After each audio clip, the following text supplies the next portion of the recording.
오늘은 출애굽기 6번째 시간인데요. 3장 11절에서 14절 말씀 본문으로 내가 누구에게 라는 제목의 말씀 전하겠습니다. 지난 화요일에서 목요일까지 2박 3일 일정으로 전임교역자 세미나가 제주에서 있었습니다. 사진 몇 장 보여드리면요. 이렇게 좋은 시간을 보내고 왔다라는 보고 내용입니다. 이 교육자들 수련회를 위해서 많은 분들이 또 격려도 해주시고 사랑으로 섬겨주셨습니다.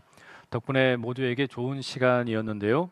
일정을 마무리하면서 목요일 날 오후에 카페에 함께 앉아가지고 제가 이런 이야기를 나눴어요. 이번 수련회는 어땠는지, 그리고 올 한 해 동안 우리 교육자 한 분 한 분 어떤 기도 제목이 있는지 좀 이야기를 들었습니다. 근데 한결같은 답변이 하나 있었습니다. 같은 공간 안에서 목회를 하고 또 사역을 하고 있지만 사실 깊이 있는 대화를 나누는 경우가 그다지 많지 않았는데 2박 3일 시간을 보내면서 서로 이야기를 많이 나눌 수 있어서 좋았다. 심지어 새벽 2시까지, 3시까지 이야기를 나누었다라고 들었습니다. 근데 무슨 이야기를 했느냐 물었더니 참 인상적인 내용이 하나 있었어요. 어떻게 하나님의 부르심을 받아서 이 목회의 길을 걷게 되었는지, 그리고 목회의 길을 걷는 동안에 혹시 이 부르심에 대해서 흔들리는 일은 없었는지, 이런 이야기를 나누었다라는 이 소식을 들었습니다. 하나님께서 내가 아닌 다른 사람을 어떻게 부르셨나, 그걸 들으면서 또 각자가 목회의 길을 걸어가면서 어떤 어려움이나 문제가 있었나, 이런 이야기를 들으면서 자기 자신에 대한 하나님의 부르심을 되돌아보게 되고, 아, 하나님께서 지금도 나를 다듬어 가고 계시는구나, 하나님께서 나를 이렇게 부르셔서 이끌고 가시는구나 확인하는 시간이 되었다라는 거예요. 근데 오늘 본문의 이야기도 바로 그런 이야기와 참 많이 닮아 있습니다. 하나님께서 모세를 부르시는 이야기예요. 우리가 지난주에 살펴보았던 것처럼 하나님께서는 불타는 떨기나무 가운데 모세를 부르셨습니다. 그리고 모세를 이집트에서 이스라엘 백성들을 구원해내는 도구로 쓰시겠다 말씀하셨어요. 모세는 많이 주저했던 것 같습니다. 하나님께서는 너의 발에서 신을 벗어라 모세에게 말씀하셨지만 모세는 많이 망설이는 것 같아요. 자기 자신과 화해해라. 비록 과거에는 너가 40년 동안 이집트의 왕자였고 또한 이제는 40년 동안 미디안에서 양을 치는 목동이었지만, 그러나 너는 이제 왕자도 아니고 살인자, 도망자도 아니고 하나님의 손에 붙들린 새로운 인생을 걸어가게 될 것이다 말씀하셨단 말이에요. 그런데 모세의 반응이 어떻습니까? 본문을 아무리 읽어봐도 모세가 샌들을 벗었다는 내용이 없습니다. 아마도 모세가 이 하나님의 부르심에 대해서 아멘, 순종하지 않았다는 것을 말하는 것 같아요. 모세는 하나님의 부르심에 대해서 상당히 주저하고 망설였던 것 같습니다. 그래서 3장 11절에 이렇게 말합니다. 함께 읽어보시겠습니다. 시작. 모세가 하나님께 아뢰되 내가 누구이기에 바로에게 가며 이스라엘 자손을 애굽에서 인도하여 내리이까. 여기 보면 모세가 자기 자신에 대해서 하는 이야기 가운데 내가 누구이기에, 아니 내가 뭐라고, 내가 무슨 자격이 있고 능력이 있어서 내가 감히 저 이집트의 임금 파라오에게 갈 수 있겠습니까? 이게 뭘 말하는 거겠어요? 모세는요, 자기 자신에 대해서 믿음이 없었어요. 자기 자신에 대한 확신이 없었다는 이야기입니다. 이집트의 왕자로 40년 동안 화려하게 살 때 자신감이 넘쳤어요. 그러나 40년 동안 도망자로 사는 가운데 그런 자신감은 다 사라져버린 겁니다. 최근에 많은 분들이 좋아하는 나는 반딧불이라는 노래가 있더라고요.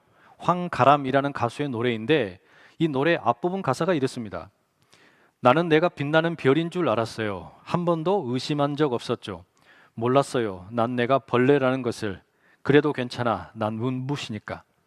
하늘에서 떨어진 별인 줄 알았어요. 소원을 들어주는 작은 별. 몰랐어요. 난 내가 개똥벌레라는 것을. 그래도 괜찮아. 나는 빛날 테니까.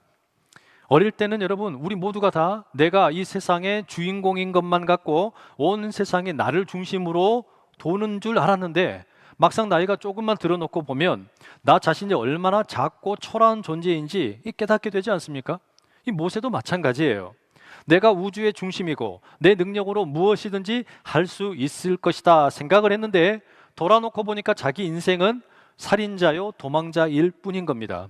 그래서 모세는 자기 자신에 대한 믿음이 없어요. 자기 자신에 대해서 아무런 확신을 갖지를 못했던 겁니다. 그래서 하나님이 부르셨지만 주저하고 망설이고 거절합니다. 아니, 내가 누구이기에?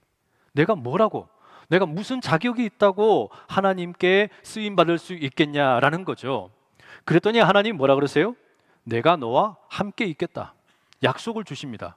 내가 너와 함께 있겠다라는 이 약속은 달리 말하면 모세야, 너의 스스로 너 자신에 대해서 믿음이 없고 확신이 없겠지만 하나님에 대한 믿음으로 너의 결핍을 채워라, 그 이야기예요. 여러분, 우리가 신앙생활을 할 때 언제나 이것을 경험해야 돼요. 우리 자신에게는 언제나 우리는 불만스럽고 만족할 수 없고 확신도 없고 믿음도 없어요. 그런데 우리가 예수 그리스도를 믿음으로 경험하는 건 뭐냐면 내 자신에 대한 불확신, 그리고 믿음 없음, 그 확신 없음, 이것을 우리는 십자가에 달리신 예수 그리스도에 대한 믿음으로 그것을 메운다는 이야기입니다. 그리고 하나님께서는 그러면 모세에게 내가 누구인가, 하나님이 어떤 분인가 라는 것을 이제 가르쳐 주십니다. 모세가 하나님에게 묻습니다. 13절, 모세가 하나님께 아뢰되 내가 이스라엘 자손에게 가서 이르기를 너희의 조상의 하나님이 나를 너희에게 보내셨다 하면 그들이 내게 묻기를 그의 이름이 무엇이냐 하리니 내가 무엇이라고 그들에게 말하리이까? 모세가 질문을 하는데요, 이집트 사람들에게 가서 내가 뭐라고 말해야 됩니까? 이걸 염려하는 게 아니라 자기 백성인 이스라엘 사람들에게 어떻게 말해야 되느냐, 그 사람들이 내가 하나님을 만났다는 거 믿어주지도 않을 텐데 내가 하나님을 누구라고 말해야 되느냐, 하나님의 이름이 뭡니까? 모세가 물어봐요. 그랬더니 하나님께서 대답을 주시는데요, 성경 전체에서 가장 난해하고 어려운 말씀을 하십니다. 하나님 자신에 대해서 하나님께서 직접 이야기하시는 거예요. 14절, 하나님이 모세에게 이르시되 나는 스스로 있는 자이니라. 또 이르시되 너는 이스라엘 자손에게 이같이 이르기를 스스로 있는 자가 나를 너희에게 보내셨다 하라. 이 참 아리송한 말씀이에요. 개역 개정 성경은 스스로 있는 자라고 번역이 되어 있는데 새번역 성경이나 공동 번역 개정판에는 나는 곧 나다라고 번역되어 있습니다. 이게 조금 더 원문에 가까운 번역일 텐데요, 영어 성경에도 I am who I am 이라고 번역이 되어 있습니다. 그리고 하나님이 15절에 이어서 이렇게 말씀하세요. 하나님이 또 모세에게 이르시되 너는 이스라엘 자손에게 이같이 이르기를 너희 조상의 하나님 여호와 곧 아브라함의 하나님, 이삭의 하나님, 야곱의 하나님께서 나를 너희에게 보내셨다 하라. 이는 나의 영원한 이름이요 대대로 기억할 나의 칭혼이라. 모세가 하나님에게 물었습니다. 하나님 이름이 뭡니까? 내가 이스라엘 백성들에게 하나님을 누구라고 말해야 됩니까? 그랬더니 14절과 15절에 하나님이 말씀을 하시는데 첫 번째 주신 말씀이 뭐예요? 나는 스스로 있는 자다. 달리 말하면 나는 곧 나다라는 거였어요. 그리고 두 번째 말씀하시는 게 뭐냐면 나는 이스라엘의 조상들의 하나님이다. 아브라함과 이삭과 야곱의 하나님이라고 답변을 하신 거예요.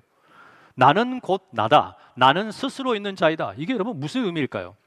하나님은 다른 어떤 것에도 의존할 필요가 없는 자유로운 분이다. 그런 의미도 있겠지만 가장 중요한 의미는 뭐냐면 내가 곧 나다라는 것은 나는 한 번도 내가 아니었던 적이 없다. 나는 언제나 나였다. 나는 언제나 나로서 존재했다라는 그런 의미예요. 그 다음에 두 번째, 나는 이스라엘 조상들의 하나님이다. 아브라함과 이삭과 야곱의 하나님이다. 이 말씀은 하나님은 약속의 하나님이라는 이야기입니다. 이 둘을 합치게 되면 무슨 의미가 되냐면 나는 곧 나다. 나는 스스로 있는 자이다. 다시 말해 나는 언제나 나였다. 그런데 어떤 나였냐? 나는 약속의 하나님이었다는 겁니다.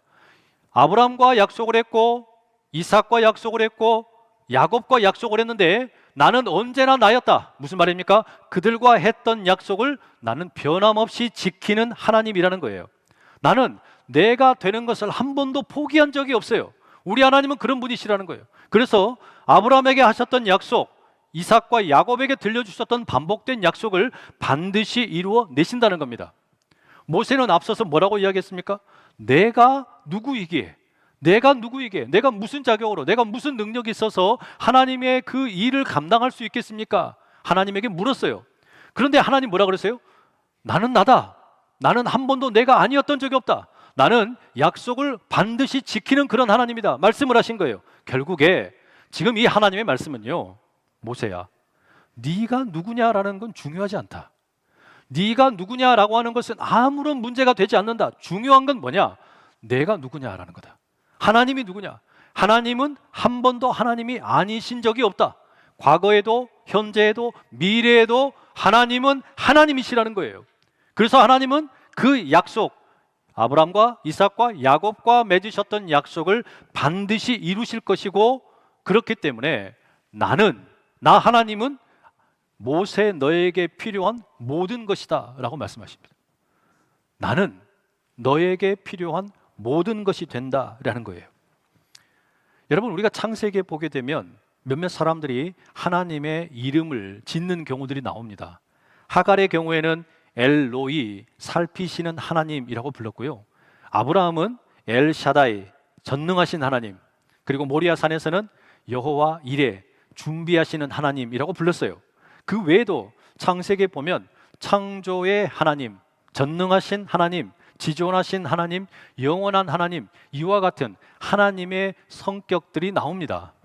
이것은 다 사람들이 부르는 하나님의 어떤 성품이자 성격이었어요. 그런데 하나님이 직접 자기 자신을 가리키는 내용은 오늘 본문에 나오는 겁니다. 이 출애굽기 3장에서 나는 나다, 이 말씀은요, 마치 사람들이 부르는 하나님의 칭호, 그것은 산맥, 산 전체의 일부분, 동쪽에서 본 것, 서쪽에서 본 것, 남쪽에서 본 것, 북쪽에서 본 것들의 여러 가지 성격들을 말한 것이라면, 하나님은 자기 자신을 가리켜 뭐라고 말씀하시냐? 나는 산이다. 나는 산이다. 이 산을 보면서 어떤 이들은 높다, 어떤 이들은 울창하다, 어떤 이들은 열매가 많다, 이런 다양한 이야기들 할 터인데 나는 곧 나다 말씀을 하신 거예요. 하나님은 백성들을 살피시고, 하나님은 전능하시고 필요한 것들을 준비하시고 창조하시고 지존하시고 영원하신 분이다. 결국의 결론이 뭐냐면 하나님은 백성들에게 필요한 모든 것이 되신다는 거예요. 나는 곧 나다라는 말, 나는 이스라엘의 조상들의 하나님이라는 말은 모세 너에게 필요한 모든 것이고 우리에게 필요한 모든 것이 되신다는 말씀인 줄로 믿습니다. 예수님 역시 출애굽기에 나오는 나는 나다라는 이 하나님의 말씀과 똑같은 형식으로 자기 자신을 소개하십니다. 요한복음에 그와 같은 표현들이 자주 등장하는데요. 예를 들면 나는 생명의 빵이다, 나는 세상의 빛이다, 나는 양의 우리로 통하는 문이다, 나는 양떼를 돌보는 선한 목자이다, 나는 생명의 물이다, 나는 부활이요 생명이다, 나는 길이요 진리요 생명이다, 나는 참 포도나무이다. 여러분, 이와 같은 예수님의 자기 선언, 이게 뭘까요? 예수님이 우리에게 필요한 모든 것이 된다는 이야기예요. 예수님은 우리가 외로울 때 달래주시는 분이고, 우리가 슬플 때 위로하시고, 우리가 어려움에 빠졌을 때 지키시고, 우리에게 어둠 가운데서 빛이 되시는 분이라는 이야기예요. 그러니 하나님이, 예수님이 우리에게 필요한 모든 것이 되시는 줄 믿습니다. 우리의 인생 가운데 나는 곧 나다, 나는 약속을 지키는 하나님이다, 그 하나님, 나는 곧 나다라고 말씀하시는 부족함이 없는 하나님의 은혜가 우리 가운데 가득하기를 축복합니다. 두 번째, 하나님께서 모세에게 들려주시는 내가 누구냐라는 말씀이 있어요. 하나님께서 3장 16절에서 22절 가운데 이제 출애굽의 계획을 들려주십니다. 이 이야기는 앞으로 이제 출애굽기 5장에서 12장까지 펼쳐지게 될 내용을 요약한 것이나 다름이 없어요. 하나님께서 말씀하신 계획이 그대로 이루어지게 됩니다. 왜냐하면 하나님께서 그렇게 말씀하셨기 때문이에요. 이제 모세는 산에서 내려가 이스라엘의 장로들에게 갈 겁니다. 하나님께서 자기를 만나 주셨고 약속을 주셨다는 것도 이야기할 거예요. 그러면 그들은 모세의 말을 경청하게 되고 이제 이집트의 왕 파라오에게 갈 겁니다. 우리가 광야로 사흘 길을 가서 하나님을 예배할 수 있도록 해달라 요청을 할 겁니다. 그러면 파라오는 모세와 이스라엘의 장로들의 이야기를 무시할 겁니다. 거부할 겁니다. 그러면 하나님께서는 이집트를 향해서 손을 내밀어 그들을 치실 겁니다. 그러면 파라오는 이제 뒤늦게 이스라엘을 놓아주게 될 것인데, 그때 이집트 사람들은 자신들의 은이나 금이나 옷을 이스라엘 사람들에게 다 내어놓게 될 겁니다. 왜냐하면 이스라엘 사람들이 수백 년 동안 강제 노역을 하고 생활했던 것들에 그것이 보답이 되기 때문입니다. 여러분, 그러니까 이 이야기는 앞으로 있게 될 이야기를 다 요약하는 이야기입니다. 재앙을 통해서 10가지 재앙을 통해서 상황이 완전히 역전이 되는 겁니다. 파라오와 이집트의 사회는 완전히 무너지고 하나님과 이스라엘의 백성들이 당시 세계 최강대국인 이집트에 맞서서 승리하게 된다는 겁니다. 그럼 여러분, 우리가 이와 같은 출애굽에 나오는 하나님을 뭐라고 부르면 좋겠습니까? 앞서 나는 곧 나다라고 말씀하신 하나님이 나는 너에게 필요한 모든 것이다 라고 이야기하셨다면, 이 하나님의 이야기는요, 하나님이야말로 위대한 반전의 하나님이다, 역전의 하나님이다, 우리는 그렇게 말할 수 있어요. 다시 말하면 하나님은 이 세상 가운데 가장 나쁜 것들을 사용하셔서 가장 선한 목적으로 이루어내신다는 이야기입니다. 예를 들면 요셉의 삶을 보세요. 10대 시절에 요셉은 형들에 의해서 미디안의 상인들에게 팔렸습니다. 인신매매를 당했어요. 그리고 이집트로 끌려갑니다. 그럼에도 불구하고 그는 이집트 파라오의 오른편의 자리까지 올라갑니다. 세상에서 가장 강력한 권세를 누리게 됩니다. 그리고 요셉과 형들이 화해를 하게 되고 형들이 아버지 야곱을 모시고 이집트로 내려옵니다. 온 가족이 재회하게 되었어요. 야곱이 죽은 후에 요셉의 형들은 염려합니다. 이제 요셉이 우리를 핍박할 것이다 걱정을 해요. 그런데 요셉은 복수를 하려고 하지 않습니다. 왜냐하면 그에게는요, 하나님의 마음이 있었기 때문이에요. 형들은 사악한 계획, 나쁜 마음을 가지고 있었지만 하나님은 그것마저도 좋은 계획으로 바꾸어내신 거예요. 그래서 모세가, 이 요셉이 형들에게 이렇게 말하죠. 창세기 50장 20절과 21절입니다. 당신들은 나를 해하려 하였으나 하나님은 그것을 선으로 바꾸사 오늘과 같이 많은 백성의 생명을 구원하게 하시려 하셨나니 당신들은 두려워하지 마소서. 내가 당신들과 당신들의 자녀를 기르리이다 하고 그들을 간곡한 말로 위로하였더라. 당신들은 나를 해하려 하였으나, 나쁜 계획을 가지고 있었지만 하나님은 그것을 선으로 바꾸셨다라는 거예요. 이게 요셉이 깨달은 역전의 하나님입니다. 그런데 우리는 요셉과 그의 형제들이 깨달았던 것보다 훨씬 더 커다란 하나님의 계획을 알고 있습니다. 하나님의 계획은 요셉이 생각했던 것보다 훨씬 더 컸어요. 우리는 출애굽기의 이야기가 어떻게 끝나는지 잘 알고 있습니다. 그리고 궁극적으로 이 이야기가 무엇을 가리키고 있는가, 이 위대한 역전의 이야기가 무엇을 가리키는지도 잘 알아요. 그게 뭡니까?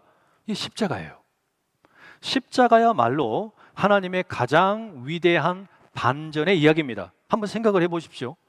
사탄의 세력들은 십자가에서 자기 나름의 목적을 가지고 있었어요. 그러나 하나님 역시 십자가를 통한 또 다른 목적을 가지고 계셨던 겁니다. 사탄이 자신의 의도를 가지고 십자가를 예수님에게 뒤밀었는데 하나님 역시 그랬다는 거예요. 하나님은 그와 같은 악한 계획마저도 가장 선한 일로 바꾸어 내신 겁니다. 이 종교 지도자들이 십자가로 예수님의 입을 틀어 막으려고 했지만 하나님께서는 십자가를 복음의 메시지로 만드셨어요. 종교 지도자들과 로마의 정치인들은 이 십자가를 통해 예수님의 폭발적인 인기를 막으려고 했지만 하나님께서는 이 십자가를 교회의 부흥의 상징으로 만드셨어요. 로마인들은 십자가를 통해 죄인을 수치스럽게 만들려고 했지만 하나님께서는 우리를 그 십자가를 통해 수치의 자리에서 영광의 자리로 옮기셨습니다. 십자가는 죄수의 죽음을 위해서 고안된 것이지만 하나님께서는 그 십자가의 자리에서 새로운 생명을 마련해 내고 계셨습니다. 출애굽의 역사를 통해 대반전을 일으키신 하나님께서는 그리스도의 십자가와 부활을 통해 오늘도 가장 위대한 역전, 대반전을 이루고 계시는 줄로 믿습니다. 그런 여러분, 여러분의 삶에도 여러분이 출애굽의 이야기를 믿는다면, 그리고 십자가의 이 역사를 믿는다면 여러분의 삶 가운데에도 이 대반전의 역사가 펼쳐질 줄로 믿습니다. 내가 무엇이기에, 내가 누구라고, 그와 같은 자기 한탄과 자기 모자람과 자기 자신에 대한 믿음이 모자라도 괜찮아요. 하나님은 바로 그런 연약한 자를 강하게 하시고 모자란 자를 지혜롭게 하실 하나님이시기 때문입니다. 마지막 세 번째, 하나님께서 이제 모세에게 그와 같은 출애굽의 계획을 다 들려주셨는데, 위대한 역전의 이야기를 들려주셨는데 모세가 어떻게 반응하느냐. 4장 1절에 모세는 이렇게 말합니다. 함께 읽어보실까요? 시작. 모세가 대답하여 이르되 그러나 그들이 나를 믿지 아니하며 내 말을 듣지 아니하고 이르기를 여호와께서 네게 나타나지 아니하셨다 하리라. 모세는 여전히 하나님에 대한 의구심이 있어요. 내가 누구이기에 자기 자신에 대한 믿음이 없어요. 그랬는데 하나님이 너에 대한 믿음이 아니라 나에 대한 믿음으로 너의 그 모자람을 메꿔라 말씀하셨잖아요. 그리고 하나님이 계획을 들려주셨습니다. 그런데 모세는 여전히 걱정이 있습니다. 이스라엘 사람들이 자기를 믿지 않거나 자기 말을 듣지 않으면 어떡할 거냐는 거예요. 여기서 믿는다라는 건 뭐냐면 하나님께서 실제로 모세에게 나타나셨다라는 것을 수긍한다는 이야기고요. 듣는다라는 이야기는 뭐냐면 모세가 이제 파라오에게 맞서고 이스라엘의 출애굽 여정을 시작하도록 허락한다는 이야기입니다. 동참하겠다는 이야기예요. 여기에 대해서 모세가 지금 너무나 답답해하는 겁니다. 그러자 하나님이 세 가지의 표징을 보여주십니다. 그 첫 번째가 뭡니까? 모세가 가지고 있던 지팡이가 뱀으로 변하게 됩니다. 파라오는 당시에 뱀으로 상징이 됐죠. 파라오의 머리에 코브라와 같은 장식이 있었어요. 그러니 이 첫 번째 표징은 뭘 말하는 거냐? 파라오에 대한 하나님의 권능, 하나님의 권능이 파라오보다 강하다, 이걸 보여주는 거예요. 두 번째는 이 모세의 손에 나병이 걸립니다. 그랬다가 품에 넣은 후에 다시 빼보니까 깨끗하게 치유가 됩니다.